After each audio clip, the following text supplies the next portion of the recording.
Welcome, I'm so glad you all could join me. I'm Chava and you're watching Ask a Midwife.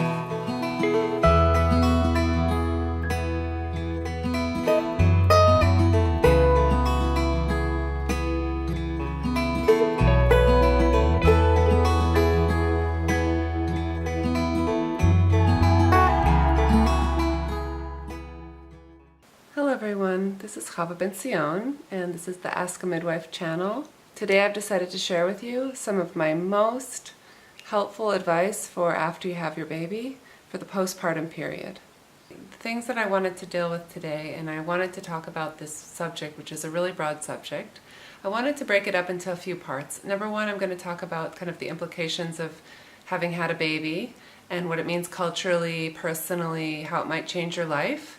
And I want to also deal with the physical recovery of what's normal in the mom and what's normal in the baby, okay? The thing that I really wanted to kind of validate for everyone is that the pregnancy is a time of great anticipation. We anticipate the baby, we anticipate being a mother, we anticipate the changes that are going to happen. We anticipate the birth itself. The birth itself is a huge high point of the whole experience, and often we look to the birth, but we don't actually look any further. When is the baby going to come? How is the baby going to come? Who's going to come? Who's going to be with me? Are things going to go well? A majority of the questions surrounding the pregnancy and birth is really about the labor and delivery itself, the birth, meeting the baby. And sometimes we get to think about the postpartum, but not always. So this is my hope today, is that we'll be able to touch on some things that you maybe haven't thought of yet and be able to talk about them with your partner. You'll be able to talk it over with the important people in your life and just think about it a little bit. Okay, so what is postpartum? Postpartum refers to the time after you give birth, okay? So if you just had a baby an hour ago, you're postpartum.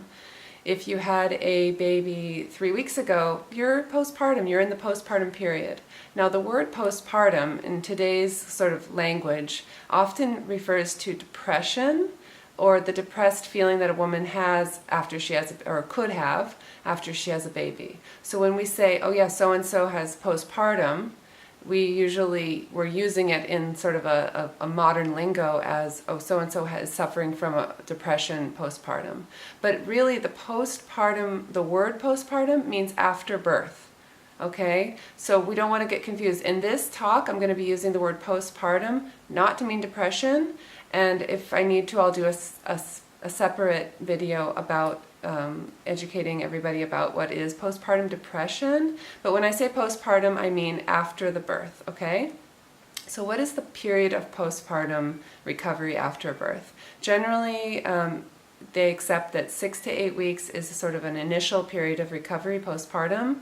A lot of women assume that by 6 weeks, the bleeding that a woman has after the birth is going to be done. She's going to be feeling back to herself, maybe even having lost weight, feeling, all healed down there if there was a tear or if she had sutures, stitches from an episiotomy, that she's going to be feeling normal in terms of her, of wanting to be intimate again. There's a whole lot of myths that are fed by the way that society is set up, in that, oh, you have your postpartum, your maternity leave. Okay? Not all countries have maternity leave. If you're lucky enough to live in a country that has paid maternity leave, then you can consider yourself very fortunate. If you live in a family where you have the luxury of taking time off after the baby, if those are your realities, then you can consider yourself lucky. I'm going to deal with going back to work after a baby in a different video. In this video, we're going to assume that you do have the privilege and luxury of taking time off for yourself, for the baby, and for your family after the birth, okay? And the part that I'm going to deal with right now is from 6 to 8 weeks postpartum, and I'd like to start by initially talking about the first few hours after you have the baby, okay? So now the baby's out, and like we spoke of in another video, you continue to have contractions, and then the placenta is delivered, and then the uterus starts to contract again and contracts down to the size of a grapefruit, putting pressure on that on those open blood vessels where the placenta was attached to your uterus, and you have an initial kind of a postpartum flow. It's called lochia. It's not a menstruation, it's not a period, it's a blood flow after the birth, and it's really normal. It shouldn't be heavier than your first or second day of a period, a heavy period. That's how heavy the bleeding should be for the first few days, and it can taper off earlier than that, especially if you rest. Okay, I want to come out of your computer screen or however you're watching me, and I want to take you and look into your eyes and say, you have to rest. Okay. Standing around, getting up to answer the door, folding some laundry, taking a walk. This is not considered resting, okay? Resting would be considered sitting on the couch, sitting in your bed, lying on your bed, lying on the couch, having a nice soft area where you can just kind of have your nest, whether it be in the hospital after you're recovering, in the home after you come home, or if you've had a home birth, continue to rest. The most important part of your recovery is that you rest. That you eat well, that you nourish yourself, that you get as much sleep as you possibly can, even though you're probably not going to be able to get as much sleep as you'd like. You're just going to be naturally tired, and that's a reality, and that's okay as long as it's in check. Once a woman becomes overtired, she's going to start to, her health is going to start to possibly be challenged. She's possibly going to have mood swings that would contribute to, being depressed. But basically, if you can get enough sleep, even in small amounts, 3 hours here, 2 hours here, 45 minutes here, it doesn't matter what time of the day or night, just that you sleep and that you drink a lot of water. You need probably 3 liters a day, especially if you're breastfeeding, and important to eat really, really well. Protein, carbohydrates, and it's recommended that you need even 500 more calories than the additional 500 calories that you needed in pregnancy. So that makes a whole lot of food, especially if you're breastfeeding. Now, if you're not planning on breastfeeding, there's other, you can make dietary changes, but basically those are the first 3 things that I have to outline before I get into what's actually happening in the body in the few hours after the birth. Okay, so a few hours after the birth, you're sitting there, lying there, reclining with your baby, you're holding your baby. It's really important to have the baby close to you. Why? Why is it important to have the baby close to you? The baby's presence, it stimulates on a physiological level. It stimulates all your hormones, the breastfeeding hormones, your bonding, all the ways that your inherent connection to your baby. You need to be together with your baby. Even if you are tired and there's nurses or people, well-meaning mothers, mother-in-laws that are saying, no, you need to, give the baby to the nursery. Let them take care of the baby, you need to rest. Well, if you can rest with your baby near you, that's the best. I'm not disagreeing that you need rest after the birth. Of course, I just told you needed rest. So you need to get that in whatever way is possible, but it's really ideal if you spend time with your baby afterwards, okay? It's really going to help the breastfeeding, the bonding.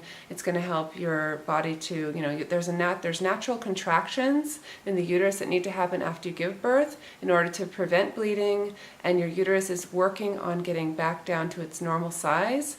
And that's an important part of the recovery process over the next few weeks, is that your uterus would contract back down to its postpartum size. Sometimes it takes a number, could take up to 2 months, depending on your birth experience in your body. Sometimes with a C-section, a surgical birth, it takes a longer time for your uterus to return to the normal size and for the bleeding to stop, because it's working on healing the wound, that not only the wound that was created naturally by the placenta, but also the wound that was needed to be created in order to get the baby out. Okay, so that's a normal thing that happens, is that your uterus contracts, and it's stimulated to contract, especially when you breastfeed, because breastfeeding stimulates oxytocin, which is that hormone that we talked about in another video that causes contraction. So you really need to be breastfeeding, if possible, to stimulate the contractions so that your uterus will stay nice and hard and tight, and your baby will get all the wonderful colostrum, which is your first milk full of antibodies, and it colonizes, it promotes healthy bacteria in the newborn's intestines, and all the wonderful, probiotic good bacteria that the baby needs to digest and be healthy and have a healthy immune system is all happening in the first few hours and days after the birth. So really important to try to breastfeed, even if you don't know if you want to continue, to try to breastfeed, okay? want to talk a little bit about cultural ideas about recovery. The country I currently reside in, Israel, is a wonderful country in that we have a wonderful healthcare system, especially when it comes to birth. I've noticed that there's an inherent sort of cultural idea that you need to be tough. Okay, we're a tough country. You need to be tough, you need to get up, you need to show your strength after the birth. A lot of times in the hospital I see nurses, like the postpartum nurses, counseling women, you need to get up, you need to walk around, and that kind of thing. So really, that's not a classical midwifery belief, is that the woman needs to get up and be strong. We saw how strong she was when she gave birth to that baby. And now the time to slow down and take it easy. Let people bring you food. Ask for what you need. It's hard for some women, especially these women who are tough. They don't want to stop and say, oh, hey, can I bother you for another refill on my water? Or can I have some ice? Or wow, I really need can you hand me a diaper even? Or can you go over to can you make a call for me? Can you bring me food? A lot of times these tough women, these really, heroic women have a hard time shifting gears and asking for what they need. There's this idea in certain cultures that there would be a time frame set aside, whether it be 30 days or 40 days, where the woman would be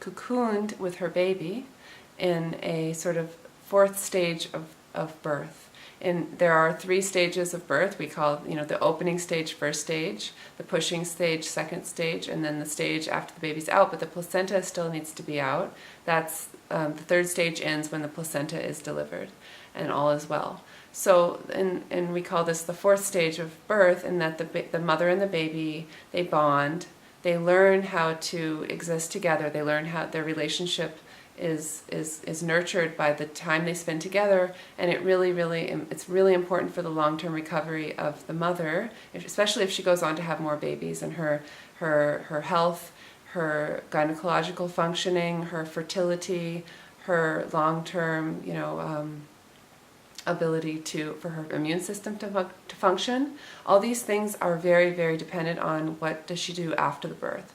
If she comes home and she doesn't have the support she needs, and she's thrown into, and everyone's really excited, but she's thrown right back into well, I guess I can do a little bit of laundry.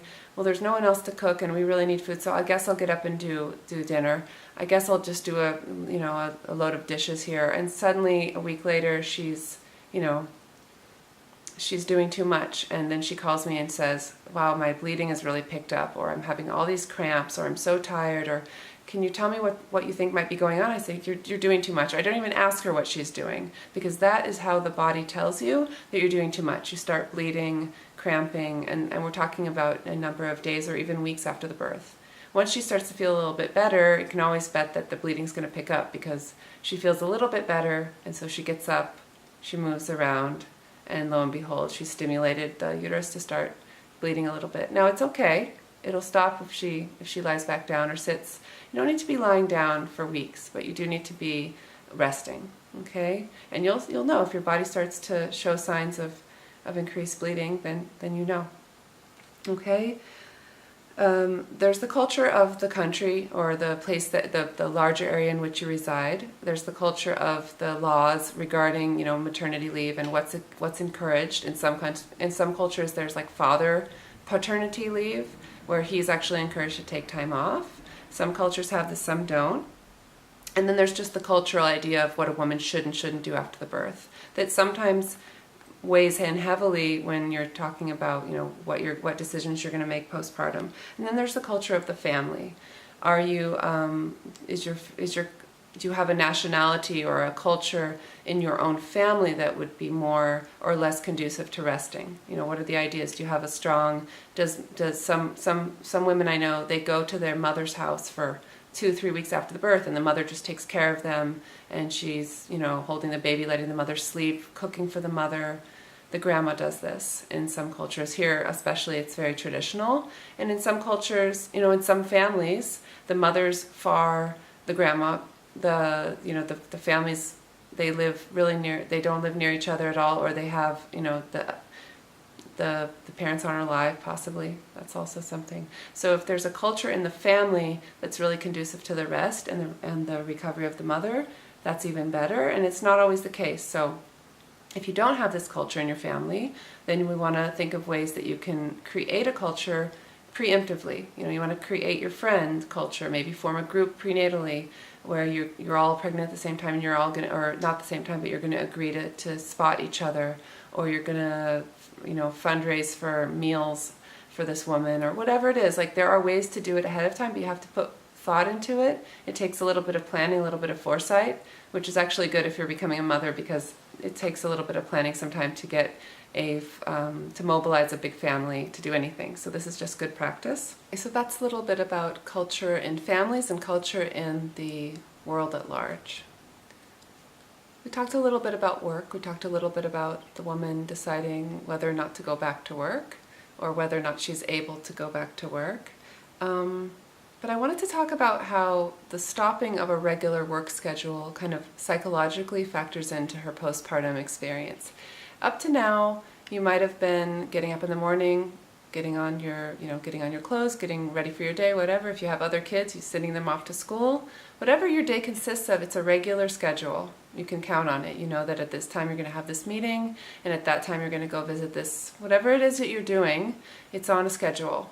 This is a really hard thing for working moms, or moms that have stopped work right before they have the baby, and that now you have a really demanding schedule, but no schedule at all. And that's really hard, especially for women who like to open up their daily planner and see, okay, today I'm going to be doing this, today I'm going to be doing that, tomorrow at 4 I have this. There is some of that as the postpartum period, rolls on, and you get more into your life and you start to get back to yourself, and you maybe have a play group, or you maybe have a meeting, or you have a women's group, whatever it is that you do in your life after you give birth to your baby. It'll happen slowly but surely, but in the beginning it can be very hard to be up all night and getting strange hours of sleep and eating at weird times and not being able to really use the bathroom privately. And there's a whole upset to life that takes some getting used to, and it can be kind of mildly overwhelming to some, and to some extent devastating to certain types of people, especially people who lack the support, and maybe their health is compromised in other ways, or maybe they have a challenging, newborn experience where their baby needs extra help. For those women who are struggling with that aspect of being a mom, don't despair. It's going to get better, okay?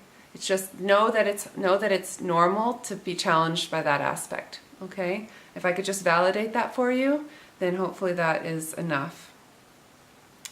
And also give yourself time. This is the only time you'll have with your new baby, when women give birth and the baby's finally out and they're gazing at their 1-hour-old baby, or their 2-hour-old baby, or their 30-minute-old baby, and they're looking around like, okay, what now? They're kind of like, instinctually they're kind of looking around like, what do I do now? And I'm like, look at them and I say, this is what you're doing now. Look down at your baby, talk to your baby, here's some water. We're going to be completely present with your baby, because this is the experience. The experience that you're having now, you've arrived, okay? And that's a really hard thing in our way of life, in our cultures. We're always kind of about the next thing. So it's almost like it's all this climax, and then life comes to a screeching, not halt, but a screeching reminder to be present with your baby. And I'm saying to the woman, I'm saying to the husband and the wife, this is the only first hour of your baby's life that you'll ever have. Make it count, turn off the phones. So many times the father runs out. He wants to let everyone know the good news. So sometimes before the placenta's even out, he's calling everyone. And we said, stop. They've waited how many months, how many days, how many, sometimes in some cases years. They've waited this long. They can wait a few more minutes so that you can be present, okay? Now, if he needs to leave the room, obviously, for his own, to be okay. Some men can't handle being in the room while the woman's giving birth. That's totally okay. I'm not talking about those men. I'm talking about, okay, now we have to do something. Now the baby's out, now we have to call everyone. Now we have to take a bunch of pictures. Do what you need to do, but just remember that this is the time that you need to savor and cherish. Once you get, a few weeks into having your new baby, it's not that each hour is going to feel like, wow, this is the only, 27th day morning that I'm ever going to have with my baby. You stop to feel that way, you stop feeling that way about it, but it doesn't make it less important especially in the new first few hours, first few days. And that reminds me, I want to say this before I forget because I didn't write it down here, I noticed. You've really got to create a bubble around yourself and your family. And fathers, this is for you. Create a space for your wives, partners, create a space for the mother of your child. Make sure that people don't come unannounced. Make sure that you don't have visitors at random times. Make sure that people, they respect they respect the mother's privacy. And moms, don't be afraid to stay in your pajamas. Don't be afraid to say, it's not a good time right now. I was just going to sleep. Don't be afraid to put a sign on your door saying, we're resting. Please, please text us for a good time to come by. I want to empower you to feel okay about creating a space. I'm giving you permission to create a safe space that is kind of like, we call it the baby moon. It's basically like an intensive getting to know you session where other people aren't really welcome. Okay, it doesn't mean you don't have to be in contact with those people. You just have to find a loving way to say, not now. Okay. That is, unless they're bringing food to you, and of course then let them in and let them see the baby if you want, but you don't need to let everyone hold your baby. If you want to let someone hold your baby, you need to make sure that they wash their hands, and you should be washing your hands before you hold your baby. And even husbands, who are around the house helping out, when you need to wash your hands before holding your baby, especially in the first couple weeks. It's really, really important. Don't have friends with little young children coming by in the first few weeks if you can help it. I understand that sometimes you can't help it, and you have your sister who's coming by with her kids, and everyone wants to see the baby. But you can understand what I'm saying. It's really important. So you've just become a mom. You've welcomed your baby into your arms, into your life, into your world, and it's hard to remember those days before you met the baby already, as the hours go by and you're getting to know your baby. You really have a new identity. You are now a mother, and if you had been a mother before, you're now a mother of 2 or 3, or you're now the mother of a son, or now you're the mother of a daughter. Whatever has changed for you and in your life is now part of your new identity. And it takes some getting used to, okay? And if you were truly invested in your previous identity, that'll take you even a little bit more getting used to. Sometimes a mother has a child later in life, and she spent, the first 4 decades, even 5 decades sometimes being not being a mother, and it's like she's surprised every time she sort of sees herself in that role. It's going to take some getting used to. Whatever has changed for you in your identity, it's going to become a part of you, but slowly. Don't be surprised or discouraged if that takes you some time to kind of integrate that, okay? Also, your physical identity, your the way you feel about your body, it changes. You might have been a really slender person before getting pregnant, and now you're feeling heavier. The way that you looked at your body before, you're maybe looking at your body a bit differently, especially because you witnessed your body grow and give birth to a baby, but also for other reasons. Maybe now you're kind of trying to figure out, okay, these were my breasts, and now they don't really seem like my breasts anymore. They seem like his breasts, or my baby's breasts, or,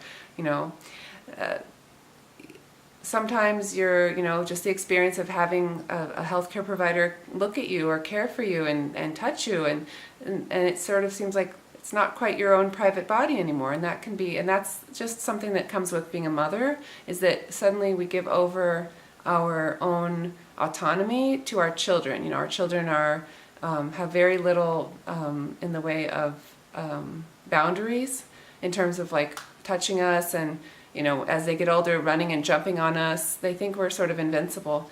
And so sharing your body with another human being, it's different than sharing your body with your partner. You're sharing your body with a person who doesn't really understand boundaries at all, and that's part of your identity now. So that also takes some getting used to. We're dealing with a lot of maybe more esoteric issues here, which I think is really an important part. We're going to get to the actual, physical, what is normal and what is not normal part as well, but I really want to go over this.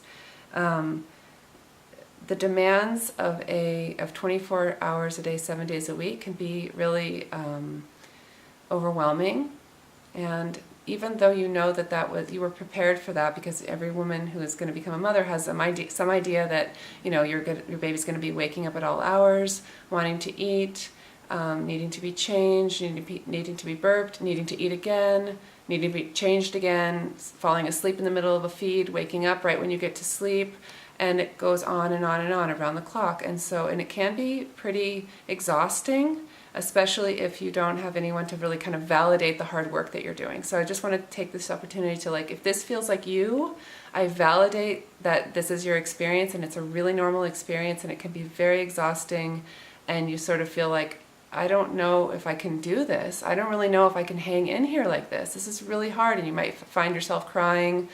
It's hard to eat well. It's hard to really get that sleep. Some women find that as soon as they make time to fall asleep, and they're almost like, when the time comes to fall asleep, they can't. It's subconsciously like you so know without a shadow of a doubt that you're about to be woken up anyway. And so it's hard to let go. It's hard to let your body sleep. And also when we become kind of overtired and a bit exhausted, it's harder to sleep. Like our sleep cycle gets all interrupted and things like that. So I'm just validating that for you. You've got to call help. You've got to ask for help, even if you have, your husband take a half day here and a half day there, just to come and kind of hold the baby and take the baby on a little walk, even so you can get some sleep. And I'm not talking even about just the first week or two. I'm talking about this can go on for months, and it does get better. And there is a point in time in which your baby starts sleeping, and it might be 2 months, and it might be 6 months, and it might be 2 years. It depends the nature of your baby and kind of the schedule that you have your baby on, and your commitment to. Sometimes women are really, really committed to co-sleeping, where their baby's in bed with them. This sometimes makes it harder for the baby to learn to sleep through the night. I'm not commenting on that. I'm just saying it is hard, and it's okay to ask for help, and you don't have to be a superhero, because everyone knows that you really are a superhero anyway. Okay, and I also want to touch on the changes that you might experience in your relationship. You were, before the baby, let's just say you're a first-time mom, okay? You could spend one-on-one time with your partner, with your husband or your partner. I'll use partner. You could spend one-on-one time. You could gaze into each other's eyes. You could go to things that, where babies weren't allowed. You could go hear music. You could go to see a movie. You could go on hard, difficult. Some couples enjoyed, sports together. Some couples enjoyed outdoors, rock climbing even. Whatever it was that you did with your partner for enjoyment and togetherness time before the baby, you're suddenly finding that actually isn't an option anymore. You can't really take a baby rock climbing, or you can't do certain things. It's really hard to even take the baby to the beach.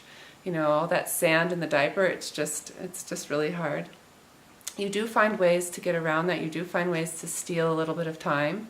Sometimes it can just be finally, getting your makeup on and going out to dinner with your baby in the in the little car seat or the little stroller next to you, and that's okay too.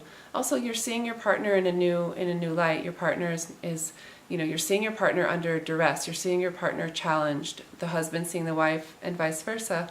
You're seeing your loved one try to do this sort of superhuman feat, which is take care of another person 24 hours a day, 7 days a week, tired, hungry, all manner of challenges. And you're seeing your partner for the first time maybe in that light. And it can be kind of not sobering, but you really have to sort of give all the benefits of the doubt that you can, because it's really hard. It's hard for the husband, it's hard for the wife to sort of be that great husband and be a great father and be a great provider, and also to give, everyone has to nourish themselves in order to be okay for other people. That goes for husbands and wives. It goes for mothers and fathers. So the mother really needs to be able to nourish herself in order to take care of her family, and the husband as well. So it's really takes some getting used to, and the changes in the relationship are really, really common. It's a common point when you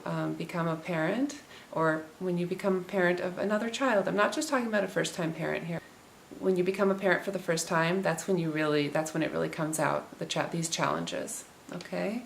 So hopefully that helps you, and hopefully that sheds a little bit of light on the things that you might be experiencing, and the things that your good friend, your partner, someone close to you might be experiencing, and hopefully that gives you a little bit of insight, and hopefully you're able to be more empathetic and more supportive, okay? So that's part one. and I hope you join me for part 2, which will be following.